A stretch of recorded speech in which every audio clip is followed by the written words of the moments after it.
Hello and welcome to CineTube Hindi. आज के इस वीडियो में मैं एक्सप्लेन करूंगा अक्षय कुमार की न्यू फिल्म सम्राट पृथ्वीराज। इसलिए आप लोग वीडियो के एंड तक बने रहिएगा।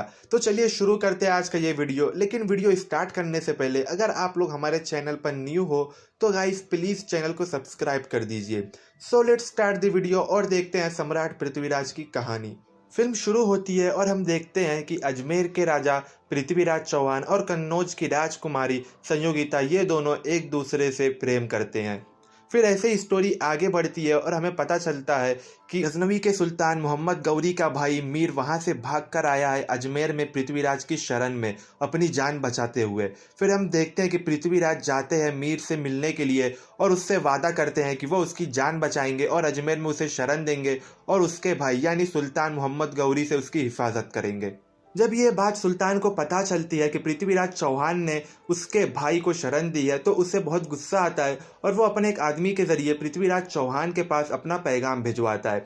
उसका आदमी पृथ्वीराज चौहान के पास आता है और पैगाम कहता है। वो कहता है कि सुल्तान चाहते हैं कि पृथ्वीराज चौहान उनके भाई को आज़ाद कर दे। अगर पृथ्वीराज चौहान ने उनके भाई को आज़ाद नहीं किया तो सुल्तान पृथ्वीराज चौहान के खिलाफ युद्ध लड़ेंगे। जिस पर पृथ्वीराज कहते हैं कि उन्होंने उसके भाई से वादा किया है और वो अपनी ज़बान से मुकर नहीं सकते और अगर सुल्तान युद्ध चाहते हैं तो हम उससे युद्ध लड़ेंगे। फिर अगले सीन में हम देखते हैं कि पृथ्वीराज चौहान और गजनवी के सुल्तान इन दोनों के बीच में जंग होती है और दोस्तों इस जंग में पृथ्वीराज चौहान मोहम्मद गौरी को हरा देते हैं और हराने के बाद उन्हें कैद में रख लेते हैं। फिर उन्हें कैद में रखने के बाद पृथ्वीराज चौहान के सभा में जितने भी लोग होते हैं खासकर उनके काका का कहना होता है कि मोहम्मद गौरी को यहीं पर ख़त्म कर दिया जाए, उन्हें मार दिया जाए। लेकिन पृथ्वीराज उनकी बात नहीं मानते। फिर हम देखते हैं कि सभा में कैदी को बुलाया जाता है यानी मोहम्मद गौरी को बुलाया जाता है। फिर पृथ्वीराज मोहम्मद गौरी से कहते हैं कि मैं तुम्हें आज़ाद कर रहा हूँ, तुम्हारी जान मैं तुम्हें बख्श दे रहा हूँ। जिस पर मोहम्मद गौरी कहते हैं तुम मुझे आज़ाद मत करो, तुम मुझे अभी मौत दे दो। अगर तुमने मुझे अभी नहीं मारा तो मैं आगे जाकर तुमसे बदला लूँगा और तुम्हें मार डालूंगा। जिस पर पृथ्वीराज हंसते हैं और कहते हैं कि जाओ तुम मेरा कुछ नहीं बिगाड़ सकते। फिर हम देखते हैं कि पृथ्वीराज चौहान मोहम्मद गौरी को आज़ाद कर देते हैं। वहाँ दूसरी तरफ कन्नौज के राजा जयाचंद्रा को दिल्ली की सिंहासन पर बैठना होता है, लेकिन उन्हें अपने महामंत्री के जरिए पता चलता है कि दिल्ली की कुर्सी अब पृथ्वीराज चौहान को मिल रही है, जिससे वो बहुत ही ज़्यादा गुस्से में आ जाते हैं। और दोस्तों संयोगिता इन्हीं की बेटी होती है। फिर अगले सीन में हम देखते हैं कि पृथ्वीराज चौहान की सभा में एक आदमी कन्नौज के राजा का पैगाम लेकर आता है, जो पृथ्वीराज चौहान से कहता है कि उनके राजा चाहते हैं कि पृथ्वीराज उनके सामने झुक जाए और दिल्ली की आधी राज्य उनके नाम कर दे। अगर उन्होंने ऐसा नहीं किया तो कन्नौज के राजा उनके खिलाफ युद्ध लड़ेंगे और उन्हें हरा देंगे और पूरी दिल्ली पर कब्जा कर लेंगे। जिस पर पृथ्वीराज चौहान की सभा में जितने भी लोग होते हैं और साथ में उनके काका सब बहुत गुस्से में आते हैं और इसके जवाब में पृथ्वीराज चौहान भी यही कहते हैं कि जाकर तुम अपने राजा से कह दो मैं उन्हें कुछ भी नहीं दूंगा और मैं उनसे युद्ध करने के लिए तैयार हूँ। फिर जब जयाचंद्रा को पता चलता है कि पृथ्वीराज चौहान ने उनकी बात नहीं मानी है तो उन्हें लगता है कि उनकी बेइज्जती हुई है। इसलिए पृथ्वीराज चौहान की वापस से बेइज्जती करने के लिए वो एक प्लान बनाते हैं। वो अपनी बेटी संयोगिता का स्वयंवर रखते हैं और साथ में पृथ्वीराज चौहान के जितने भी मित्र और शत्रु होते हैं यानी जितने भी दोस्त और दुश्मन होते हैं सबको उस स्वयंवर में बुलाते हैं। लेकिन पृथ्वीराज चौहान को वहाँ पर नहीं बुलाया जाता है, बल्कि उनकी सोने की मूर्ति बनाकर अपने दरवाजे पर खड़ा कर देते हैं ताकि वहाँ जितने भी लोग आए उन्हें लगे कि पृथ्वीराज चौहान वहाँ के दरबार है और लोग उनका मजाक उड़ाए और उन पर हंसे। और जब ये बात संयोगिता को पता चलता है कि पृथ्वीराज चौहान का पुतला बनाकर दरबारियों के बीच में खड़ा किया गया है तो उसे बहुत गुस्सा आता है और वो गुस्से में अपने पिता के पास जाती है और कहती है कि पृथ्वीराज चौहान जैसे महान इंसान का पुतला मंदिरों में होना चाहिए और आपने उनका पुतला दरबारों के बीच में खड़ा किया गया है। तो उस पर उसके पिता कहते हैं कि पृथ्वीराज चौहान तुम्हारा क्या लगता है, वो मेरा दुश्मन है इसलिए मैंने उसके साथ ऐसा किया है। और इस सवाल के जवाब में संयोगिता कहती है कि मैं उनसे प्रेम करती हूँ और मैं उनके बिना रह नहीं सकती, अगर मेरी शादी होगी तो सिर्फ पृथ्वीराज चौहान के साथ ही होगी। ये कहकर संयोगिता वहाँ से चली है, लेकिन ये सुनकर उसके पिता बहुत ही गुस्से में आ जाते हैं। फिर अगले दिन हम देखते हैं कि संयोगिता के स्वयंवर वाला दिन आता है और वहां पर बहुत सारे राजकुमार आते हैं संयोगिता से शादी करने के लिए। लेकिन भरी सभा में वहां पर संयोगिता आ जाती है और अपने पिता और सारे राजकुमारों के सामने कह देती है कि वो शादी करेगी सिर्फ पृथ्वीराज चौहान के साथ ही करेगी और किसी के साथ नहीं। फिर हम देखते हैं कि संयोगिता वहां से निकल कर जाती है उस पुतले के पास जहां पृथ्वीराज चौहान का पुतला होता है। फिर वो एक हार पृथ्वीराज चौहान के पुतले में डाल देती है और कहती है कि मैंने अब पृथ्वीराज चौहान को अपना पति मान लिया है। ये देखकर उनके पिता बहुत ही गुस्से में आ जाते हैं और उसे मारने ही वाले होते हैं। तभी हम देखते हैं कि पृथ्वीराज चौहान अपने आदमियों के साथ घोड़े पर बैठकर वहां पर आ जाते हैं और कन्नौज के राजा और सभी लोगों के सामने संयोगिता को अपनी पत्नी स्वीकार कर लेते हैं और उसे घोड़े पर बिठाकर वहां से चले जाते हैं।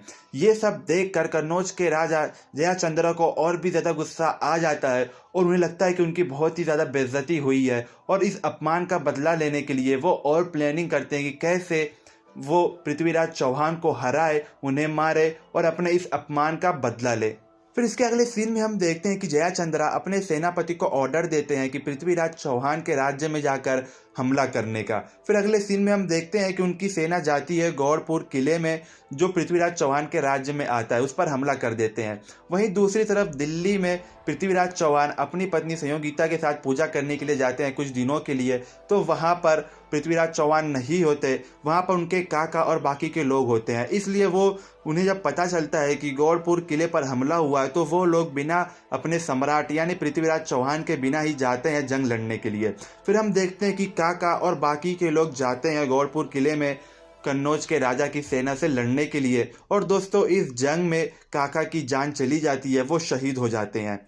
जब पृथ्वीराज चौहान को ये बात पता चलती है कि उनके काका की अब मौत हो चुकी है, वो इस दुनिया में नहीं रहे, तो उन्हें बहुत ही ज़्यादा गुस्सा आता है और वो ठान लेते हैं कन्नौज पर हमला करने का और इस युद्ध को हमेशा के लिए ख़त्म करने का।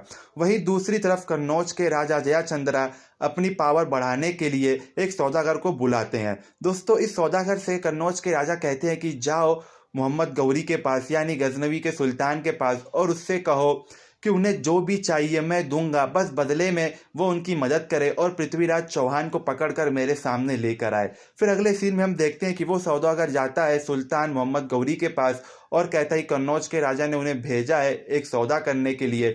सौदा ये है कि वह उन्हें ढेर सारे पैसे देंगे, बस बदले में मोहम्मद गौरी पृथ्वीराज चौहान को पकड़कर उनके हवाले कर दे। फिर मोहम्मद गौरी इस सौदे को कबूल कर लेते हैं क्योंकि वो एक तीर से दो निशाना करना चाहते थे। एक तरफ उन्हें पृथ्वीराज चौहान भी मिल जाता और दूसरी तरफ वो दिल्ली की कुर्सी पर भी बैठ जाते, यानी वो कन्नौज के राजा को धोखा देकर दिल्ली पर कब्जा कर लेते। फिर अगले सीन में हम देखते हैं कि सुल्तान अपने आदमी के जरिए पैगाम भिजवाते हैं पृथ्वीराज चौहान के यहाँ पर जंग का। फिर हम देखते हैं कि सम्राट पृथ्वीराज चौहान भी जंग का कबूल कर लेते हैं और इन दोनों के बीच में यानी सम्राट पृथ्वीराज चौहान और गजनवी के सुल्तान मोहम्मद गौरी के बीच में जंग की तैयारी शुरू हो जाती है। और जंग पर जाने से पहले पृथ्वीराज चौहान अपनी पत्नी संयोगिता से कहते हैं कि जब मैं जंग पर जाऊंगा तो दिल्ली की गद्दी तुम्हारी हो जाएगी और सारे निर्णय तुम लोगी। फिर हम देखते हैं कि पृथ्वीराज चौहान और मोहम्मद गौरी के बीच में वापस से जंग होती है। और दोस्तों ये जंग बहुत ही लंबी चलती है, इसलिए दोनों पक्ष के लोग रात में अपना अपना खेमा बनाकर आराम करते हैं। और तभी इसी दरमियान सुल्तान यानी मोहम्मद गौरी प्लानिंग करते हैं कि रात में ये लोग जाएंगे दूसरे खेमे में यानी पृथ्वीराज चौहान के खेमे में जाएंगे और चोरी छुपे उनके खेमे में आग लगा देंगे। फिर ये लोग वैसा ही करते हैं, रात के अंधेरे में चोरी छुपे ये लोग जाते हैं पृथ्वीराज चौहान के खेमे में और आग लगा देते हैं और धोखे से पृथ्वीराज चौहान और उनके कुछ आदमियों को ये लोग बंधक बना लेते हैं। और जब ये बात दिल्ली में संयोगिता को पता चलती है कि पृथ्वीराज चौहान को पकड़ लिया गया है और मोहम्मद गौरी की सेना दिल्ली की तरफ आ रही है उनके महल पर कब्जा करने के लिए, तो संयोगिता अपनी महिलाओं के सम्मान के लिए डिसाइड करती है जौहर का। फिर हम देखते हैं अगले सीन में कि संयोगिता और उस महल के जितने भी महिलाएं होती हैं वो लोग अपने आत्मसम्मान के लिए जौहर कर लेते हैं, यानी वो लोग आग में कूद जाते हैं।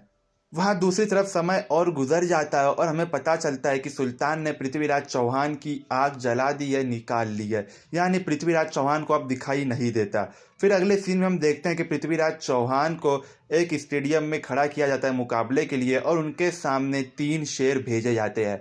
यानी पृथ्वीराज चौहान जो अब उन्हें दिखाई नहीं देता, फिर भी उनके सामने 3 शेर भेजे जाते हैं लड़ाई करने के लिए। फिर भी पृथ्वीराज चौहान उन शेरों को हरा देते हैं और उन्हें मार देते हैं। फिर शेरों से लड़ने के बाद जब सुल्तान को पता चलता है कि पृथ्वीराज चौहान इन शेरों को मार चुके हैं, तो सुल्तान को गुस्सा आता है। इसलिए सुल्तान पृथ्वीराज चौहान से एक और मुकाबले की गुजारिश करता है। सुल्तान सम्राट पृथ्वीराज चौहान को 7 तीर कमान देता है और कहता है कि अगर तुम मेरे 7 घुड़सवारों में से एक को भी मार दिए तो मैं तुम्हें यहाँ से छोड़ दूंगा। जिस पर सम्राट पृथ्वीराज चौहान सुल्तान से कहते हैं कि मुझे 7 तीर कमाने की जरूरत नहीं है और 7 घुड़सवारों को मारने की जरूरत नहीं है। क्यों ना सिर्फ एक तीर कमान और सामने तुम हो और हम दोनों के बीच में मुकाबला हो। यानी सम्राट पृथ्वीराज चौहान मोहम्मद गौरी को चुनौती देते हैं 1-to-1 फाइट का, जिस पर मोहम्मद गौरी इस चुनौती को कबूल कर लेते हैं क्योंकि उसे लगता है कि सम्राट पृथ्वीराज चौहान को दिखाई नहीं देता तो वो इतनी दूर से क्या ही उन पर हमला करेगा तीर कमान से। फिर हम देखते हैं कि सम्राट पृथ्वीराज चौहान और मोहम्मद गौरी के बीच में एक आखिरी लड़ाई होती है। भले ही सम्राट पृथ्वीराज चौहान को दिखाई ना देता हो, फिर भी वो इतने बहादुर होते हैं और इतने अक्लमंद होते हैं, वो अपनी काबिलियत के ज़रिए मोहम्मद गौरी को तीर से मार देते हैं। फिर हम देखते हैं कि मोहम्मद गौरी अपने घोड़े से नीचे गिर जाते हैं और उसकी जान चली जाती है। फिर उनके सुल्तान के मरने के बाद उनके सेनापति और जितने भी सेना वाले लोग होते हैं उन्हें बहुत ज़्यादा गुस्सा आ जाता है। वो लोग सम्राट पृथ्वीराज चौहान के ऊपर तीर कमान की बारिश कर देते हैं और हम देखते हैं कि सम्राट पृथ्वीराज चौहान के जिस्म में बहुत सारे तीर घुस चुकी है और एट दी एंड सम्राट पृथ्वीराज चौहान वहीं पर गिर जाते हैं और शहीद हो जाते हैं, उनकी मौत हो जाती है। और दोस्तों ये फिल्म यहीं पर ख़त्म हो जाती है। तो दोस्तों ये थी पूरी फिल्म की कहानी। आप लोगों को इस फिल्म की कहानी कैसी लगी प्लीज़ कमेंट में ज़रूर बताना, और आप लोगों को ये वीडियो कैसा लगा प्लीज़ ज़रूर कमेंट में बताना। अगर आप लोगों को ये वीडियो अच्छा लगा हो तो प्लीज़ वीडियो को लाइक कर देना, और दोस्तों चैनल को सब्सक्राइब करना बिल्कुल मत भूलना। मिलता हूँ आप लोगों से नेक्स्ट वीडियो में, तब तक के लिए जय हिंद, अलविदा।